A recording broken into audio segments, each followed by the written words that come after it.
Hola, profe. Bueno, este es mi resumen del texto de Varela. Aproximación genealógica a la modernidad, percepción social de los niños. A partir del siglo XVI surge una dinámica distinta con los diferentes grupos sociales.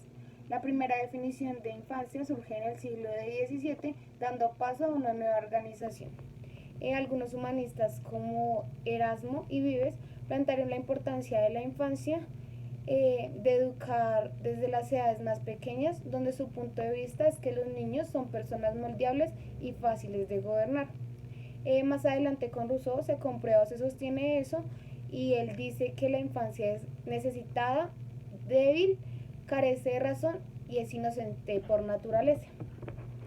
Los humanistas notan la necesidad de adoctrinar a los niños y así generan un impacto en el sistema educativo. Cuando a los niños se les atribuye conocimientos distintos a lo de los adultos, se empiezan a crear los colegios y las instituciones. Bueno, Varela, ella plantea como una naturaleza de oro, plata y hierro, y son como clases sociales que más adelante pues se les denomina de otra forma. Y bueno, entonces existieron diferentes tipos de infancia, variaba según su estatus social y hasta su género.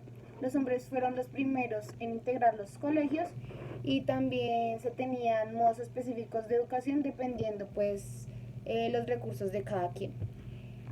Con los colegios surge la separación de adulto y niño, dando a luz a sí al término infancia. Y todo esto es con ayuda del cristianismo.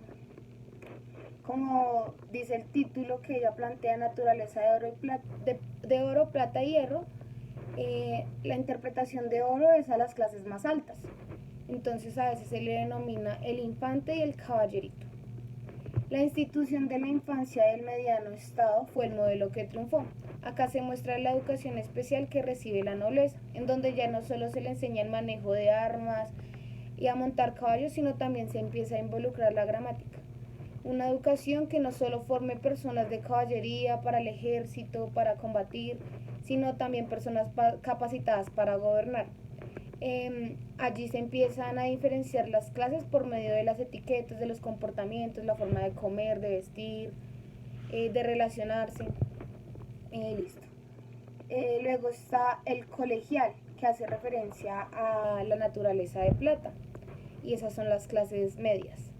Entonces, ellos se educaban en colegios religiosos, la iglesia era la principal encargada de transmitir los conocimientos, especialmente eran colegios jesuitas.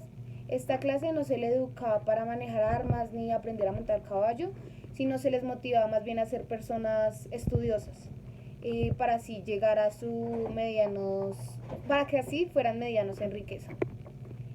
Y luego está el pícaro, que hace referencia a la naturaleza de hierro. Estas vendrían siendo las clases más pobres, las clases bajas, y en esta clase social no se tiene una educación especial, sino a ellos simplemente se les instruye de forma religiosa. Bueno, Varela también hace un subtítulo que hace referente a los cuadros de infancia. Arias señala que la primera representación realista de la infancia fue a mitad del siglo XII, con representación de cuadros donde pues se pintaba a la Virgen María con Jesús. En el siglo XIV se muestra por medio de cuadros la representación de la infancia, y pues se le interpretaba de forma graciosa y juguetona. En el siglo XVI el niño aparece en retratos, pero en ambientes de adultos, y su representación era igual que el hombre, pero solo, o sea, sus rasgos físicos, su vestimenta era igual a las del hombre, solo cambiaba el tamaño, hacían un hombre diminuto. En el siglo XVII se empieza a diferenciar a los niños de los hombres, pero simplemente con un poco el cambio del traje. Ya después se empiezan a hacer cuadros dedicados a los niños de estado medio, donde ya se ven diferencias en la ropa y también en la forma de posar, porque pues los niños eran más sencillos. Luego hace otro ítem, el buen salvaje. Entonces allá pues se refiere a Rousseau.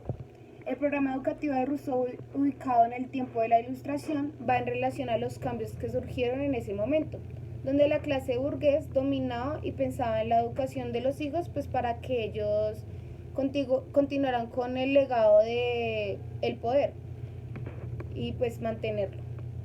Rousseau publicó el Emilio y el Contrato Social, en donde el Emilio es de los tratados educativos más influyentes a nivel pedagógico contemporáneo. Allí resalta que los niños no se deben ver como un hombre en miniatura. Dice que el niño tiene sus propias formas de sentir y de pensar, dependiendo de su edad, y deben hacer y buscar diferentes aspectos que produzcan su desarrollo. Esto quiere decir una educación fundada en las necesidades de la naturaleza del niño. La infancia, otro ítem ya es la infancia, categoría y sociopolítica. En esta parte se analiza que la educación para el infante en aquel tiempo era discriminatoria, ya que como se mencionó anteriormente no todos tenían educación.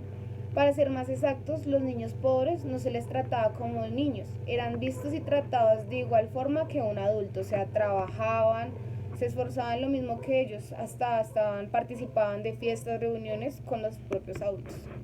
Después ya se hace obligatoria la educación y se genera un tipo de educación universal, lo que quiere decir que aparentemente no importa lo social ni lo cultural de cada niño.